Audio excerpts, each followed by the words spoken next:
Baik, sekarang saya akan melanjutkan pembahasan kita mengenai tata nama senyawa alkana. Di sini saya akan menjelaskan terkait penyingkatan dalam penulisan struktur rantai hidrokarbon. Definisi penyingkatan itu sendiri adalah membuat struktur rantai hidrokarbon menjadi lebih singkat dengan cara menghilangkan tangan-tangan ikatan yang biasanya kita gambarkan dalam struktur rantai hidrokarbon.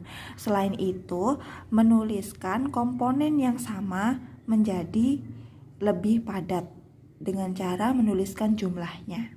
Oke, untuk memahaminya kita coba perhatikan contoh yang pertama. Di sini struktur hidrokarbon yang biasa kita kenal, ya kan? Lalu kita ubah menjadi bentuk yang lebih singkat. Kita tulis dulu komponennya ada apa saja. Di sini ada CH3, kita tulis CH3. Kemudian di sebelah CH3 ada CH2. Sebelahnya lagi ada CH2.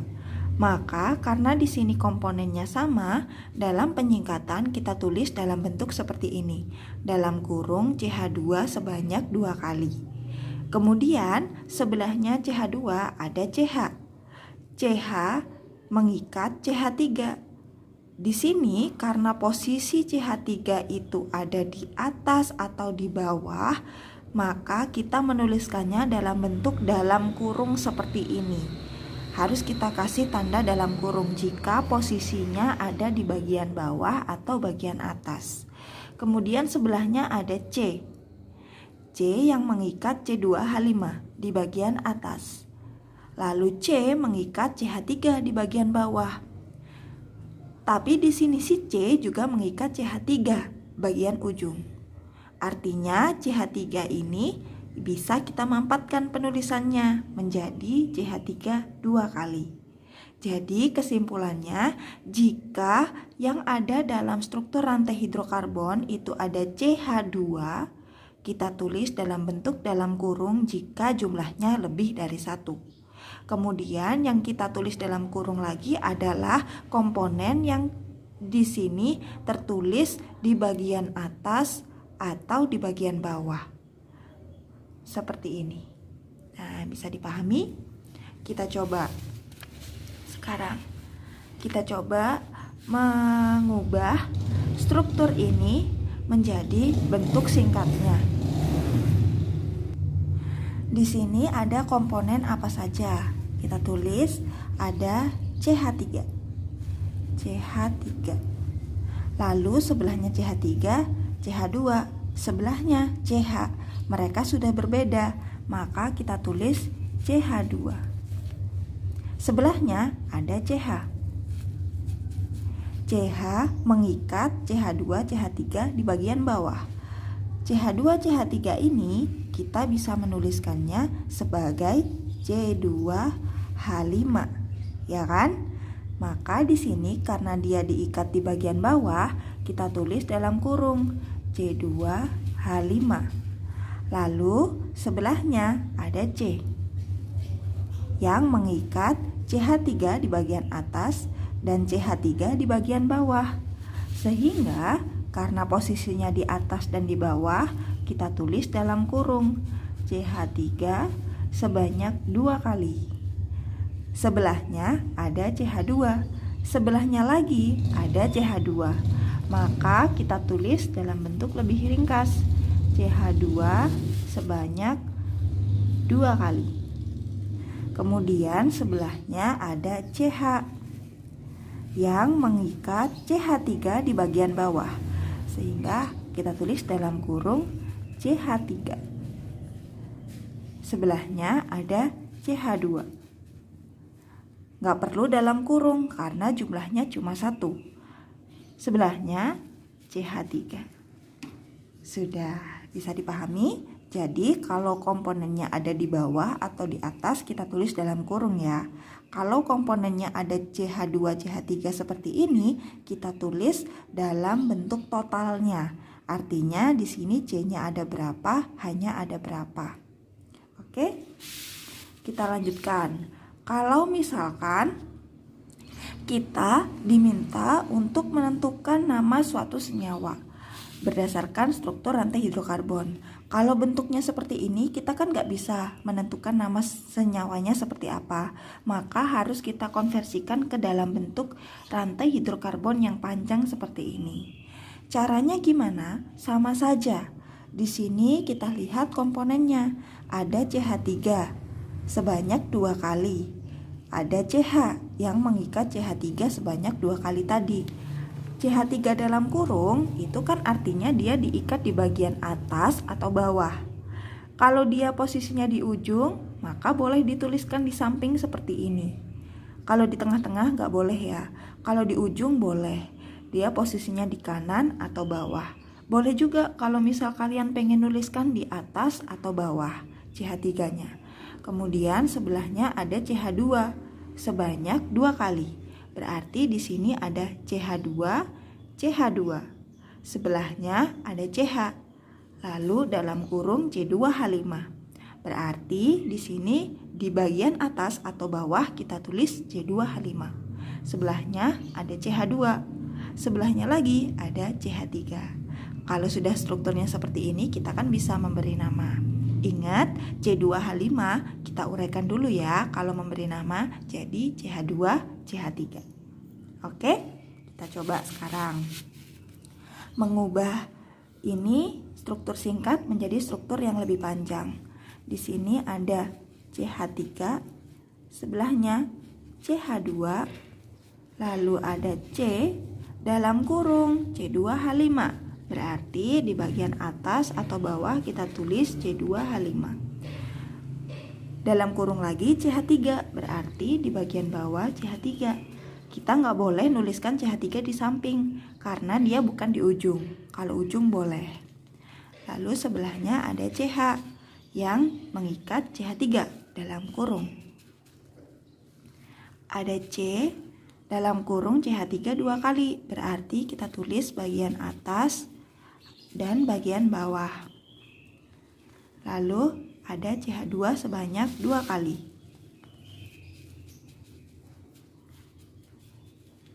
Sebelahnya ada CH3.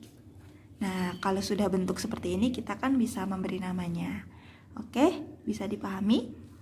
Oke. Baik, saya lanjutkan terkait cabang-cabang istimewa. Cabang-cabang istimewa di sini biasanya dituliskan dalam penulisan nama-nama tradisional atau belum IUPAC. Nah, biasanya di sini dikenal yang sering keluar itu beberapa cabang istimewa yang saya tuliskan di sini. Kecuali ini dan ini. Jadi arti cabang istimewa itu dia adalah cabang yang cabangnya itu bercabang lagi. Nah, itu namanya cabang-cabang istimewa. Kemarin kan ada yang tanya, kalau misalkan si cabang itu bercabang lagi bagaimana, Us? Nah, di sini saya akan jelaskan terkait cabang istimewa. Kalau dalam cabang yang biasa kalian kenal, itu kan kita tinggal mengkonversi nama deret homolognya menjadi berakhiran il atau masuk gugus alkil. Misalnya, kalau C-nya 4 adalah butana, tapi kalau sebagai cabang menjadi butil. Kalau C3 propana, kalau sebagai cabang menjadi propil. Nah, untuk cabang istimewa seperti apa? Misalnya di sini ada sekunder butil, tersier butil maupun isobutil. Karena di sini komponennya adalah butil, maka bisa dipastikan bahwa dalam cabang itu sendiri totalnya ada 4 atom C, baik di sekunder butil, tersier butil maupun isobutil. Totalnya ada 4 atom C. Lalu untuk membedakan seperti apa? Definisi dari sekunder itu artinya ada 2 atom C yang dia ikat. Nah, perhatikan C yang ini, yang terikat langsung dengan rantai utama. Dia mengikat 2 atom C lain. Lalu kalau tersier, lihat C yang terikat langsung dengan rantai utama. Dia mengikat 3 C yang lain. Maka dia disebut tersier butil. Kalau isobutil bagaimana? Dia kan mengikat 1, 2, 3. Ya kan? Kok bukan tersier? Nah, tersier itu, sekunder, tersier itu kita lihatnya atom C yang terikat langsung ke rantai utama. Dia mengikat berapa atom C yang lain. Kalau iso itu kita melihatnya ada cabang di C nomor 2 dari bawah. Nah, ini kan cabang. Dan cabang ini bercabang di C nomor 2 dari bawah. Itu disebut sebagai iso. Oke. Begitu juga dengan propil. Propil berarti komponen yang ada di cabang itu mengandung 3 atom C. Kalau disebut iso berarti di sini ada cabang lagi di C nomor 2 dari bawah. Oke, jadi ini adalah cabang-cabang istimewa. Sekunder, tersier itu kita lihatnya dari atom C yang terikat langsung dengan rantai utama. Dia mengikat berapa atom C yang lain. Iso artinya si cabang itu bercabang lagi di C nomor 2 dari bawah. Oke, sehingga adanya cabang istimewa ini membuat suatu senyawa dengan struktur yang sama memungkinkan untuk punya lebih dari satu nama. Oke. Nah, di sini saya berikan contoh. Nah, kita punya struktur seperti ini. Ya kan? Lalu kemarin kita sudah belajar cara memberi nama seperti apa. Pertama, kita harus menentukan rantai utamanya. Di sini kita cek dulu, kalau lurus total C-nya berapa, kalau belok total C-nya berapa. Kalau lurus 1, 2, 3, 4, 5. Kalau belok 1, 2, 3, 4, 5. Oke, sama-sama 5. Kalau misalkan lurus menghasilkan berapa cabang? 1, 2. Oke, kalau belok 1, 2, 3, 4, 5 menghasilkan berapa cabang? 1, 2, 3. Berarti mereka lurus atau belok ternyata menghasilkan nama yang bakalan beda. Kita buktikan. Kita coba yang lurus dulu. Kalau lurus berarti kan gini rantai utamanya. Oke, setelah menentukan rantai utama, kita beri nomor mulai dari yang terdekat dengan cabang. Berarti mulainya dari kiri apa dari kanan? Kalau seperti ini 1, 2 ketemu cabang, 1, 2, 3 baru ketemu cabang. Berarti dari kiri 1, 2, 3, 4, 5. Oke, setelah itu kita beri nama cabang. CH3 kemarin apa? Metil. Ini semuanya kan berarti sebagai cabang. Nah, komponennya ada berapa atom C? 1, 2, 3. 3 atom C. Berarti di sini pasti propil. Tapi propil di sini ada cabang di C nomor 2 dari bawah. 1, 2. Dia ada cabang lagi. Maka disebut iso. Nah, sudah jelas ya. Lalu kita beri nama. Mulai dari mana? Ingat urutannya sesuai dengan urutan abjad. Sekarang I dan M duluan mana? I kan berarti kita tulis dulu. Isopropil ada di posisi C nomor berapa? 3. Isopropil. Lalu 2 metil. Rantai utamanya pentana. Nah, sudah? Oke. Sekarang kemungkinan yang kedua, kalau rantai utamanya belok. Kita bikin belok, berarti dari sini seperti ini kan kemarin kita belajarnya. Kemudian kita tentukan nomornya dari yang terdekat cabang. Di sini 1, 2 ketemu cabang. Dari bawah 1, 2 ketemu cabang. Kalau kondisinya seperti ini, lihat sebelahnya. Ternyata sama-sama di C nomor 3. Berarti terserah kita mulai dari kiri atau dari bawah. Coba dari kiri 1, 2, 3, 4, 5. Setelah itu kita beri nama cabang. Di sini cabangnya namanya metil. Kalau ini juga metil. Nah, ini CH2CH3 namanya etil. Sesuai urutan abjad, siapa yang kita tulis duluan? Etil kan? Berarti 3 etil, 2 ada metil di nomor 2 dan metil di nomor 4. Berarti 2,4 dimetil. 5 rantai utamanya berarti pentana. Oke, bisa dipahami ya. Jadi strukturnya sama, tapi nama yang dihasilkan bisa beda. Lalu kalau ada seperti ini, saya harus pakai yang mana?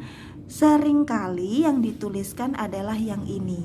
Nama berdasarkan IUPAC, nama resminya. Terus ini nggak resmi, resmi juga, tapi ini nama tradisional gitu. Oke, bisa dipahami ya. Selanjutnya kita akan belajar cara mengubah nama suatu senyawa ke struktur rantai hidrokarbon. Itu seperti apa? Kemarin kan kita belajarnya dari struktur kita ubah ke nama, ya kan? Sekarang kita balik dari nama menjadi struktur rantai hidrokarbonnya. Misal di sini ada 3 etil 2,2 dimetil pentana. Cara mengubahnya itu urutannya, ini saya bikin paling mudah ya. Pertama kita gambarkan terlebih dahulu rantai utama. Definisi rantai utama kalau dari nama ini adalah yang pentana. Pentana berarti C-nya ada 5. Kita gambar aja C5, 1, 2, 3, 4, 5. Setelah itu kita beri nomor. Nomornya terus dari mana? Kan gak ada cabang. Ya memang, berarti di sini terserah kita. Dari kiri boleh, dari kanan boleh. Misal dari kanan 2, 3, 4, 5. Oke. Kemudian kalau sudah kita beri nomor, kita posisikan cabang pada nomor yang telah kita tentukan. Jadi kita sendiri yang mengatur cabangnya di mana. Tapi tetap sesuai dengan nama yang diberikan. Ada etil di C nomor 3. Etil berarti C-nya ada 2. Kemudian ada metil di C nomor 2 dan ada 2. Nah, sudah. Berarti sudah selesai. Kita tinggal melengkapi dengan atom H. Berarti di sini hanya ada 3. Hanya ada 3. Di sini ada H lagi enggak? Enggak, ada sudah 4 ya. Di sini hanya 3, hanya 3. Hanya 2, di sini sudah 3, berarti kurang 1, di sini kurang 2, di sini kurang 3. Sudah selesai. Jauh lebih sederhana ketika kita mengubah dari nama menjadi struktur rantai hidrokarbonnya. Sekarang kita coba untuk mengubah nama di sini. 3 etil 2246 tetrametil oktana. Berarti kita gambar dulu oktana. Okta artinya 8, berarti kita tulis C-nya jumlahnya 8. 3, 4, 5, 6, 7, 8. Kemudian kita beri nomor, terserah nomornya mulai dari mana, dari kiri atau kanan boleh. 3, 4, 5, 6, 7, 8. Oke, setelah itu kita posisikan cabang di nomor-nomor yang telah kita tentukan. 3 etil, berarti di sini ada etil yang C-nya 2 di nomor 3. Lalu 2, 2, 4, 6 tetrametil. Berarti ada metil di posisi C nomor 2, di posisi nomor 4, dan di posisi nomor 6. Sudah selesai. Sekarang kita tinggal melengkapi atom H-nya. Berarti di sini hanya 3, hanya 3, hanya 3, hanya 3, hanya 2. Ini sudah 3 berarti kurang 1. Sudah lengkap. Hanya 3. Ingat 1C mengikat 4 ya, punya tangan 4. H2, H, H3, H2, H3. Sudah selesai. Oke, satu lagi, kalau pakai cabang istimewa gimana? Sama saja. Kita stepnya menuliskan dulu rantai utamanya. Di sini oktana berarti 8. Ya kan? 1, 2, 3, 4, 5, 6, 7, 8. Kemudian kita beri nomor 1, 2, 3, 4, 5, 6, 7, 8. Kemudian kita posisikan si cabangnya di nomor-nomor yang sudah kita tentukan. Nomor 4 ada isopropil. Propil berarti C-nya 3. Iso berarti ada cabang di C nomor 2 cabang itu. Gini kan? Kemudian 2 metil. Nah, sudah. Kita tinggal melengkapi atom H. Oke? Yang terakhir di sini kita diminta untuk mengecek apakah nama ini sudah tepat. Nah, untuk mengecek apakah nama ini sudah tepat, kita harus menggambarkan strukturnya terlebih dahulu. Di sini 2 etil butana, berarti kita gambar si butananya atau C-nya berarti 4. Kemudian kita beri nomor, ya kan? Nomornya 1, 2, 3, 4. Ada cabang etil di C nomor 2. Nah, kalau sudah, sekarang kalian lihat di sini. Apakah benar namanya 2 etil butana? Kita cek rantai utamanya atau rantai terpanjang. Benar nggak yang lurus? Yang lurus 1, 2, 3, 4. Kalau belok 1, 2, 3, 4, 5. Ternyata salah 2 etil butana. Lalu yang benar seperti apa? Kita gambar lagi 1, 2, 3, 4. Di sini 2. Rantai utamanya yang mana? Berarti kan yang belok karena tersusun dari lebih banyak atom C.